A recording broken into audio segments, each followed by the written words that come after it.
मरे घर पनिया पिलाई दी है जान गे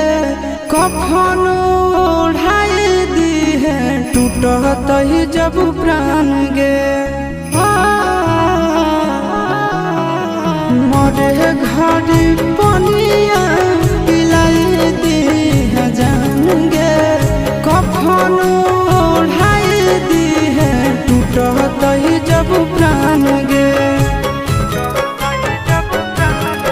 हगे हमारा से तोरा जाती प्यार होता भेंट सक छात कर लगे